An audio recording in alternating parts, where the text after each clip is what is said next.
5 times a week on CW31. This is live storm watch coverage of Hurricane Irma from Good Day. Everybody, welcome back to this special coverage of Hurricane Irma here on Good Day this Sunday morning. Irma's northern eyewall now has reached the Florida Keys as a Category 4 storm with winds of up to 130 miles per hour. Let's get you up to speed on what we know right now. Irma hit the Keys at about 6 a.m. our time. CBS News confirms the hurricane is responsible for 3 deaths in Florida after killing more than 24 people in the Caribbean. I can tell you, though, right now that the Coast Guard has just rescued a father and son in the waters off Miami, according to CBS News. So rescues are taking place. More than 1 million customers are without power. Tens of thousands of people are huddling in shelters waiting for the hurricane to pass. The storm surge could reach up to 15 feet in some places, and there are 436 shelters open across Florida. Meteorologist Lisa Meadows tracking it all for you from the Weather Center. Lisa? Here's what we're seeing when it comes to the satellite picture. Looking at the scope of this storm system, you can even see some of the rain bands noted on satellite here. Here's the storm. Here is where we're seeing the eye right now, just to the north of Key West. Zooming out, look at the scope of this system. Cloud cover basically reaching from Cuba all the way up the coast, even into portions all the way up to the basically Carolinas here. You can see where we're seeing all this moisture associated with this storm, and it is traveling north. As you can see, radar picture does show where we do have some heavier bands of rain, even as far inland as the middle part of the state of Florida, and also seeing some of that rain up into Jacksonville. When it comes to Miami, starting to see another rain band push in there. And also notice, here's where we're looking. Notice if we have the eye wall here, heavier rain associated with the northern portion of this eye continuing to push further up to the north. So with this storm, again, we saw it track west, and we were waiting for the shift of a west-northwest movement. It's finally done so. It is moving directly north at this time. Not necessarily a good thing, because when you look at the storm system, you're going to get most of the wind and also the better potential for tornadoes on this section of the storm. So if this moves directly north, it's going to be moving along the western coast of the state of Florida, and that puts pretty much the majority of the state here in that one section. So we are looking at winds at 130 miles per hour, Category 4 storm here.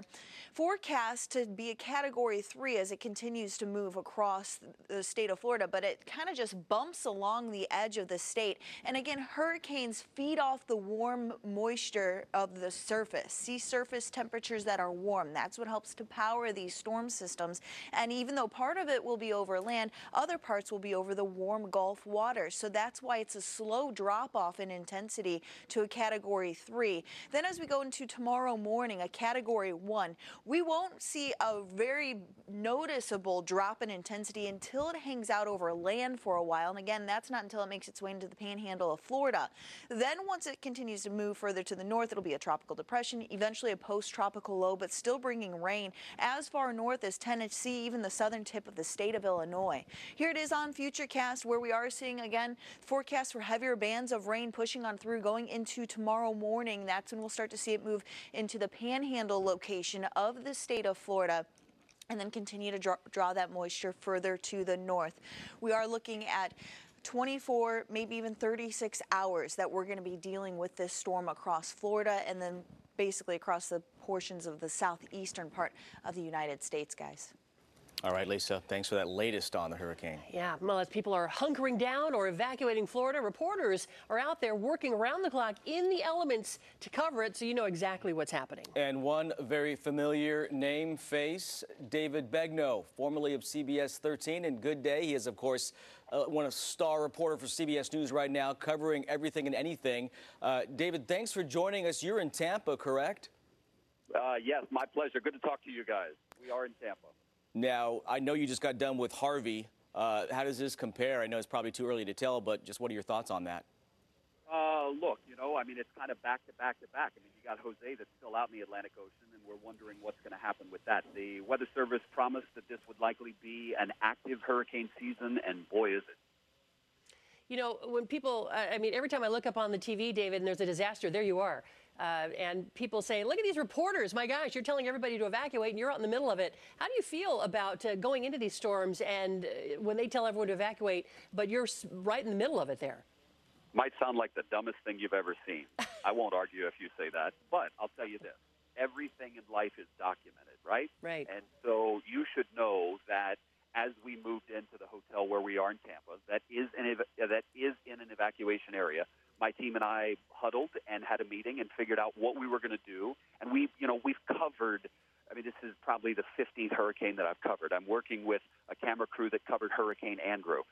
So this is something that we're very familiar with and we're very mindful of. Listen, at the end of the day, it's a TV broadcast. It's not brain surgery, right? Safety is first. And we appreciate that at CBS News, and that comes above all else. And viewers understand that. And by the way, every viewer wants us to be safe, right? So it's not about, hey, look at me, but it is about here's where we are, here's what's happening. Because, by the way, the folks that are evacuating, they want to know what's going on here, right? And so who's going to be giving the reports, have the cameras? That's why we're here. So, some people think it's ridiculous. That's fair, but we'll always be here. But they want to see it. At the same time, people want to see what's going on, and that's what you guys try to do, and do it safely. What are your plans now, David? I know obviously you're saying, okay, so what's next? What do we do next? What are you going to do next and cover? Well, look, the mayor of Tampa just sent out a tweet that says we are about to get hit in the face by this storm. Tampa cannot handle the worst of a major hurricane. In fact, the local planning council put out a fictitious scenario. They named it Hurricane Phoenix, and they said if Category 5 Hurricane Phoenix came in and hit Tampa and made a direct hit, it would be, and they laid out the most catastrophic figures imaginable. It's not going to be a 5 when it gets here, but it looks like it's going to be a near direct hit, or the eye may be just offshore, but we still may get the eastern winds that could be some of the strongest. Here's the most troublesome scenario, storm surge. The joke is if somebody sneezes in Tampa, it floods. So if we get the 5 to 8 feet of storm surge that they're expecting, it could be catastrophic. I mean, genuinely, and people know that. People who live here know that. So they've already started talking about, the local sheriff said, listen, if you haven't gotten out, it's too late, okay? And some of the evacuation routes are already starting to see water covering the roadway. We're still 12 hours from a landfall here, and the rain has been continuous for the last 6 hours. So we will be here. We've got correspondents and producers, probably 100 CBS News personnel across the state of Florida. But this will be our vantage point. What happens in the Tampa, St. Petersburg, and Clearwater area, that area known as Tampa Bay. It's a 700-mile shoreline that scientists say is one of the most vulnerable coastlines in the world. All right, David Bagnall there, our former CBS 13 reporter here, and now working for CBS News nationally. Always puts himself right there in the middle of those disasters. You see him there all over the country there, and now, of course, he's right smack in the middle of Hurricane Irma. So you guys stay safe, and we'll be watching for you on the national news. No doubt. Thanks. We'll keep tabs for you on Twitter and, of course, on CBS 13. Thanks, David. Stay safe out there. He mentions Tampa. This is an area that has not felt a major hurricane in almost 100 years, 1921. So, pretty incredible. You watch this thing all week and you go, okay, where's it going to go? We're okay. But things change on a dime, as we know. Yeah.